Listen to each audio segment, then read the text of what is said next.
ये कहानी एक जंगल की है जहाँ पर एक नारियल का पेड़ था। वे नारियल का पेड़ मीनू चिड़िया का था और इसी नारियल के पेड़ के नीचे एक छोटा सा नीम का पेड़ भी था जिस पर कालू कौवे ने अपना घर बनाया हुआ था। अरे वाह रानी, आज तो तुमने ये भोजन बहुत ही मेहनत से बनाया है और यकीनन ये भोजन बहुत ही ज्यादा स्वादिष्ट होगा। कालू जी, अब तारीफें ही करते रहेंगे या फिर मेरा बनाया हुआ भोजन भी खाएंगे? कालू कौवा भोजन खाने ही जा रहा होता है कि मीनू चिड़िया के नारियल के पेड़ से एक बड़ा नारियल आकर कालू कौवे के घर की छत पर गिरता है और कालू कौवे की छत नारियल की वजह से टूट जाती है और वे नारियल आकर सीधा भोजन पे गिरता है जिसके कारण सारा भोजन जमीन पर गिर जाता है। हाय रे कालू जी, ये क्या हो गया? ये कौन सा भारी भरकम पत्थर यहाँ पर गिर गया? हमारे घर की छत तो टूट गई। रानी, ये कोई पत्थर नहीं बल्कि ये बड़ा सा नारियल है। ये देखो, ये रहा नारियल और इसने मेरे घर की छत भी तोड़ दी है। कालू जी, ऐसा कब तक चलता रहेगा? आए दिन मीनू चिड़िया के पेड़ के नारियल हमारे घर में गिरते ही रहते हैं। मैं अभी जाकर मीनू चिड़िया से बात करता हूँ कि ये नारियल गिरना कब बंद होंगे हमारे घर पर। फिर कालू कौवा ये कहकर मीनू चिड़िया के पास चला जाता है। मीनू चिड़िया, मैं तुम्हारे नारियल के पेड़ से बहुत ज्यादा परेशान आ गया हूँ।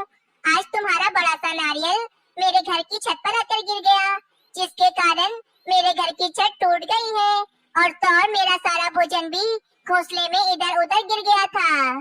कालू कौवे, इसमें मेरी क्या गलती है?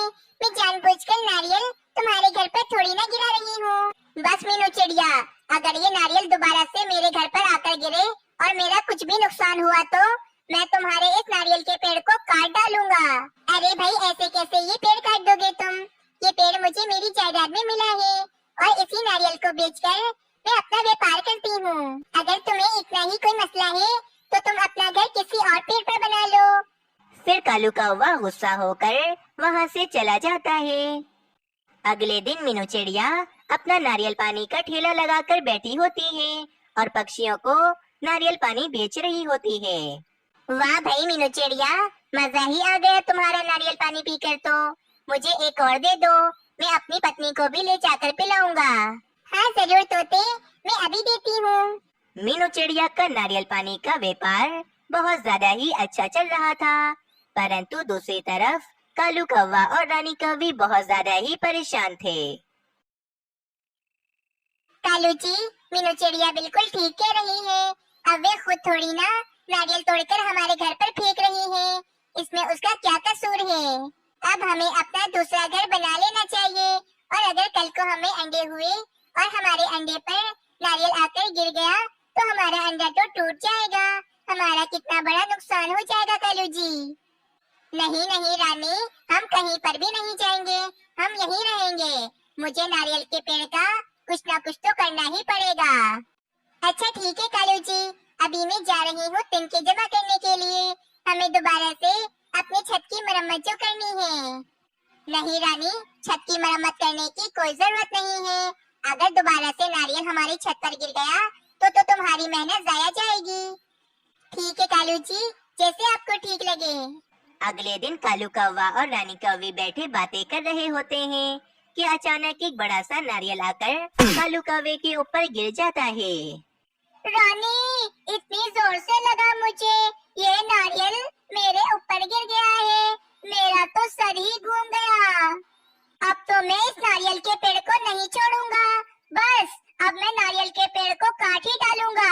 हाँ कालू जी, नारियल के पेड़ को काट ही देना चाहिए। कल मीनू चिड़िया दूसरे जंगल अपने दोस्तों से मिलने के लिए जा रही है।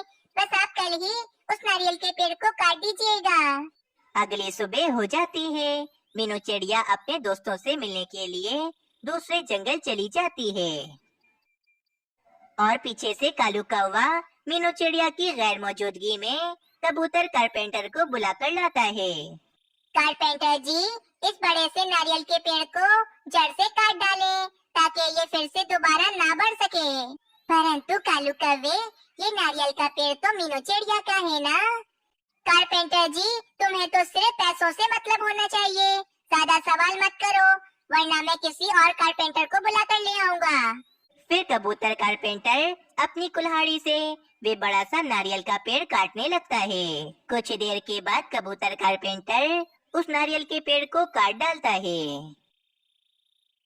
चलो शुक्र है ये पेड़ कट गया, अब सुकून मिल गया है मुझे। अगले दिन जब मीनू चिड़िया अपने जंगल में वापस आती है तो वे देखती है कि उसके नारियल के पेड़ के पास तो पक्षी जमा हुए होते हैं। अरे ये मेरे नारियल के पेड़ के पास इतने सारे पक्षी क्यों जमा हैं? चलो चल के देखती हूँ। फिर मीनू चिड़िया फौरन अपने पेड़ के पास जाती है। ये क्या हो गया? मेरे नारियल के पेड़ को किसने काट दिया है? मीनू चिड़िया मुझे माफ कर दो, ये पेड़ मैंने काटा है, परंतु ये पेड़ काटने को मुझे कालू कौवे ने कहा था। अब मैं कालू कौवे को नहीं छोड़ूंगी। बुलबुल बहन, आप जल्दी से कालू कौवे और रानी कौवे को बुलाकर लाएं। फिर बुलबुल फौरन कालू कौवे और रानी कौवे को बुलाने के लिए चली जाती है। हाँ भाई मीनू चिड़िया, कैसा रहा तुम्हारे दूसरे जंगल का सफर? कालू कौवे, अब इतने भी अनजान मत बनो। तुमने मेरा बरसों पुराना नारियल का पेड़ काट दिया है, मैं तुम्हें नहीं छोड़ूंगी। वैसे भी पेड़ काटना तो बहुत ही बड़ा जुर्म है। अब मैं तुम्हें इसकी सजा मिट्टू महाराज से जरूर दिलवाऊंगी। जाओ जाओ मीनू चिड़िया, जिसके पास जाना है चली जाओ, कोई मेरा कुछ नहीं बिगाड़ सकता है। कालू कौवे, तुमने अपनी छोटी सी समस्या के चक्कर में मेरा सालों का व्यापार अब बंद करवा दिया है। मैं तुम्हें नहीं छोड़ूंगी। हाँ हाँ कालू कौवे, तुमने बहुत ही ज्यादा गलत किया है। तुम्हें तो मिट्टू महाराज के पास ले जाना ही होगा। नहीं नहीं, मिट्टू महाराज के पास ले जाने की कोई जरूरत नहीं है। कालू जी ने कोई गुनाह थोड़ी ना किया है। नहीं रानी कौवे, मैं जा रही हूँ मिट्टू महाराज के पास। कालू कौवे, अगर तुम मेरे साथ नहीं चले तो कोई बात नहीं, मिट्टू महाराज के सैनिक आकर तुम्हें पकड़ कर ले जाएंगे। नहीं मीनू चिड़िया, मैं किसी से नहीं डरता। चलो मैं भी तुम्हारे साथ चलता हूँ। फिर मीनू चिड़िया और कालू कौवा मिट्टू महाराज के पास चले जाते हैं और मीनू चिड़िया कालू कौवे की शिकायत मिट्टू महाराज से करती है। कालू कौवे, ये तुमने बहुत ही ज्यादा गलत किया है मीनू चिड़िया के साथ। इसका बना बनाया कारोबार तुमने बर्बाद कर दिया है। अरे मिट्टू महाराज, मुझे मीनू चिड़िया के कारोबार से कोई भी जलन नहीं है। बस आए दिन मीनू चिड़िया के नारियल के पेड़ से बड़े बड़े नारियल मेरे घर पर गिर जाते थे, जिस कारण मैंने मीनू चिड़िया का पेड़ काट दिया है। और तो और आपको पता है, एक बड़ा नारियल आकर मुझ पर भी गिर गया था। परंतु मिट्टू महाराज, कालू कौवा अपना घर दूसरे पेड़ पर भी तो बना सकता था ना। इसमें जिद करने वाली कौन सी बात है? और तो और वे नारियल भी तो खुद ब खुद ही पेड़ से गिर रहे थे। इसमें मेरी क्या गलती थी मिट्टू महाराज? कालू कौवे, इसमें मीनू चिड़िया की कोई भी गलती नहीं है। मीनू चिड़िया एकदम ठीक कह रही है। और वैसे भी ये उसूल मैंने बनाया था कि जंगल का कोई भी पक्षी जंगल के पेड़ों को नहीं काटेगा, ये बहुत बड़ा जुर्म होगा।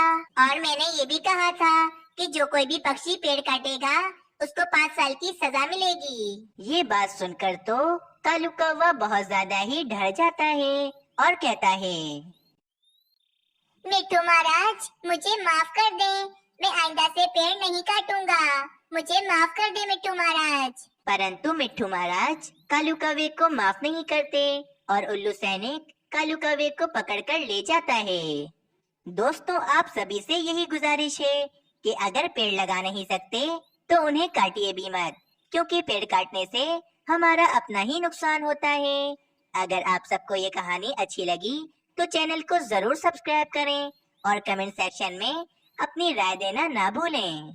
दूर किसी जंगल में एक कालू कौवा और इसकी पत्नी रानी कौवी रहते थे। कालू कौवे को अपनी पत्नी रानी कौवी से बहुत ही ज्यादा डर लगता था। कालू कौवा जैसे मानो अपनी पत्नी का गुलाम ही था।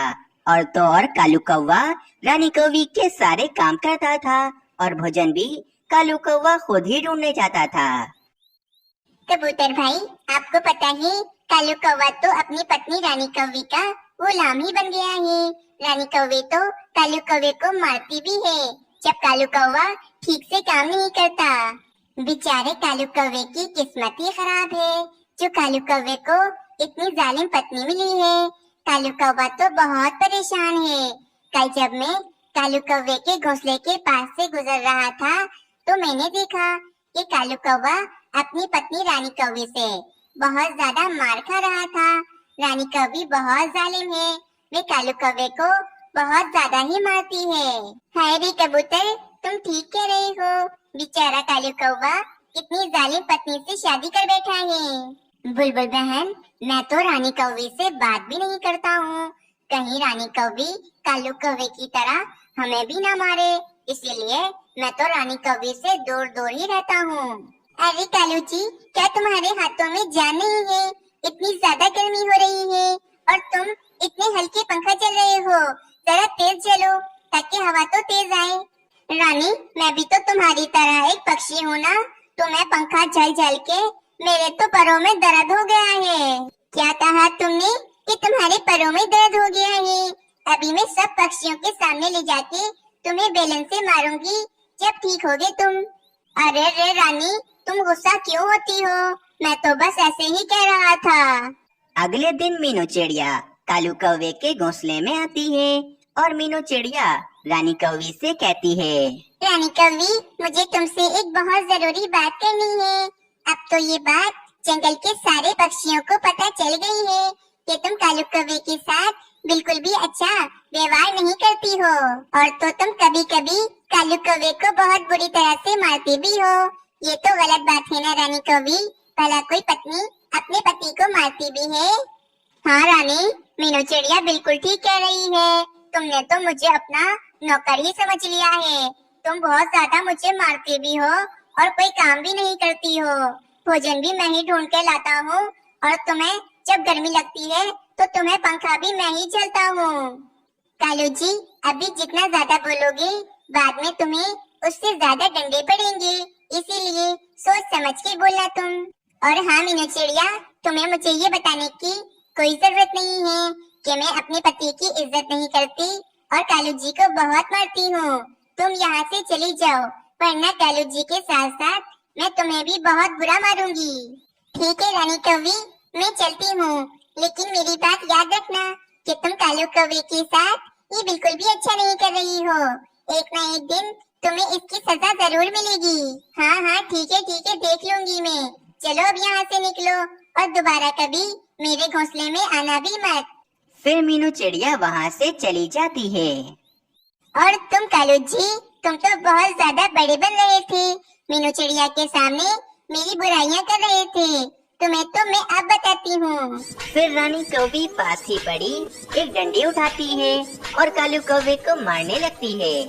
अरे रे रानी, मुझे मत मारो, मैं आगे से कभी भी कुछ नहीं बोलूँगा। मुझे छोड़ दो, मुझे मत मारो। इस बार छोड़ रही हूँ तुम्हें, लेकिन आज के बाद कभी भी किसी भी पक्षी के सामने मेरी बुराई की तो इससे ज्यादा बुरा मारूंगी मैं तुम्हें। कालू कौवा तो बहुत ही ज्यादा डर जाता है और वे चुप हो जाता है।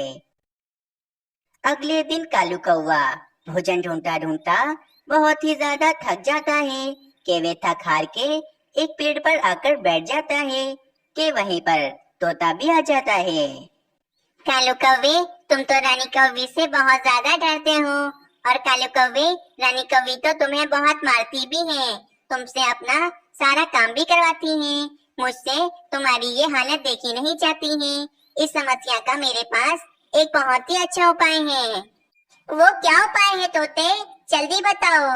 कालू कौवे, मेरा एक दोस्त था, इसकी पत्नी भी रानी कौवी की तरह इसे बहुत मारती थी और इसे अपना नौकर बनाकर रखती थी।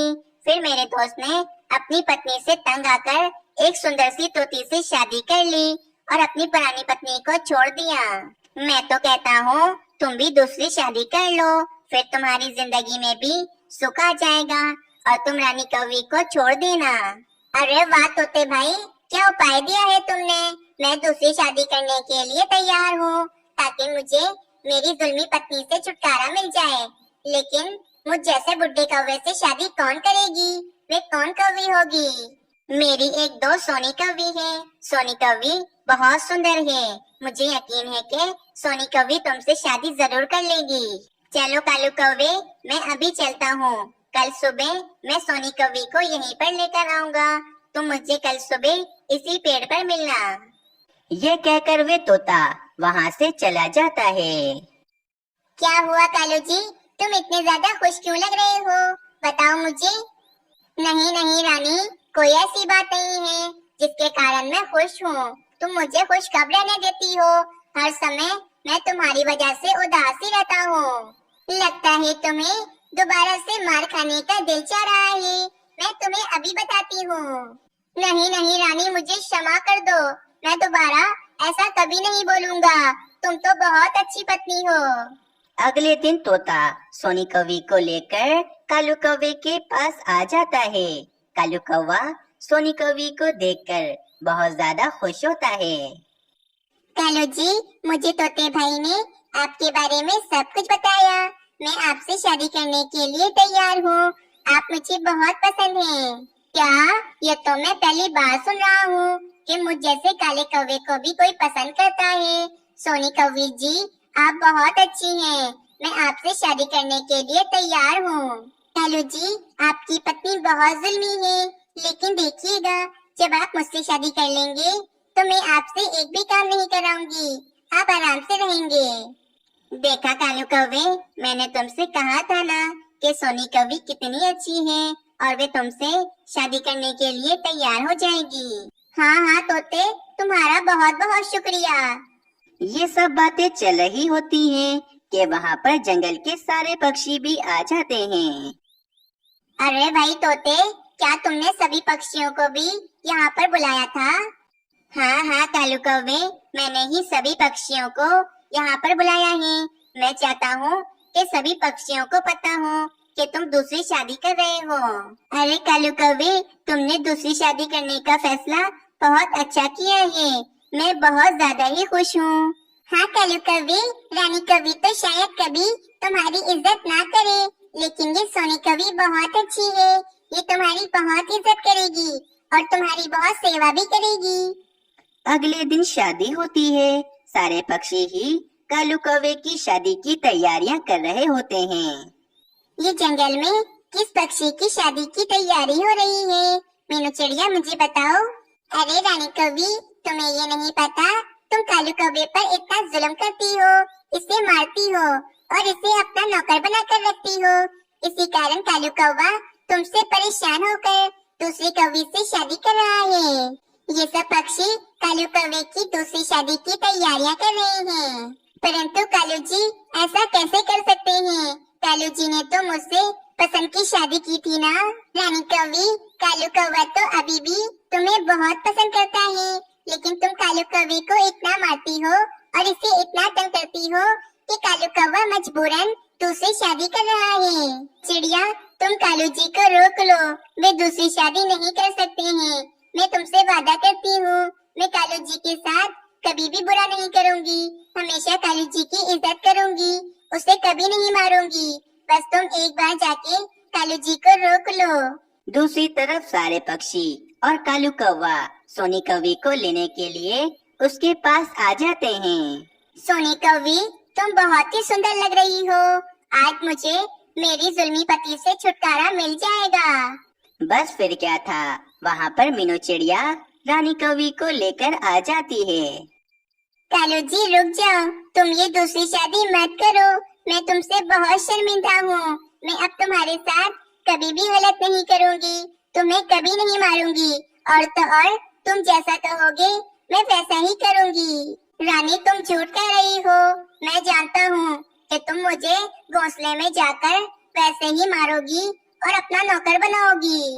मैं तुमसे झूठ नहीं कह रही हूँ, तुम मुझे मत छोड़ो, मैं तुम्हें कभी भी नहीं मारूंगी और तुम्हारी बहुत इज्जत करूंगी। कालू कौवे, रानी कौवी सच कह रही है, इसे एहसास हो गया है कि इसने तुम्हारे साथ बहुत गलत किया है। मुझे यकीन है कि रानी कौवी अब कभी भी तुम्हारे साथ गलत नहीं करेगी। हाँ कालू कौवे, रानी कौवी को माफ कर दो और तुम दूसरी शादी ना करो। अब रानी कौवी ठीक हो गई थी और उसने कालू कौवे से माफी भी मांग ली थी। मुझे इस बात की बहुत खुशी है कि तुमको एहसास हो गया है तुमने मेरे साथ कितना गलत किया है, लेकिन मैंने तुम्हें माफ कर दिया है रानी, इसीलिए अब मैं दूसरी शादी नहीं करूँगा। अब सोनी कौवी, तुम्हें उदास होने की कोई जरूरत नहीं है, मेरा भाई कुंवारा है, इसीलिए मैं तुम्हारी शादी अपने भाई बबलू कौवे से करा दूंगी। अब सब कुछ ठीक हो जाता है। रानी कौवी को भी अपनी गलती का एहसास हो जाता है। इस कहानी से हमें ये सीख मिलती है कि किसी भी पत्नी को अपने पति के साथ बुरा व्यवहार नहीं करना चाहिए।